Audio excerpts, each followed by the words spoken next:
Je to neuveriteľne, ale už 4 dní mi leží tento balík, v ktorom neviem, čo v ňom je. Ešte predtým však, neviem, či toto som vám ukazoval naživo. Peknú stave, expresne, rýchlo. S potešením musíme skonštatovať, že ide aj obraz.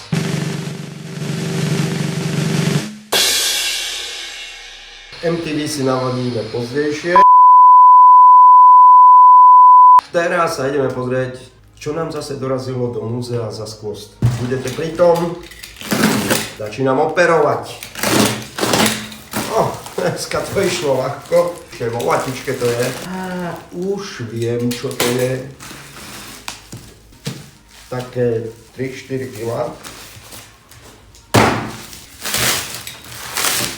Joj, už teraz to dobre vyzerá. Jasné. Je to jedno z prvých zariadení, ktoré ste si mohli zobrať so sebou do prírody a tam počúvať svoju obľúbenú hudbu v časoch, keď ste to mohli robiť iba doma na gramofónoch alebo kotúčákoch.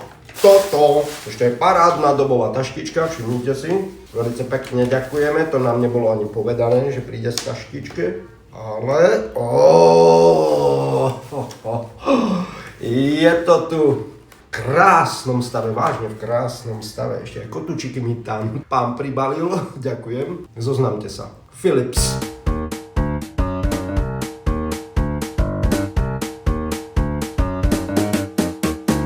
V krásnom stave a dokonca vraj aj v pojazdnom, presvedčíme sa.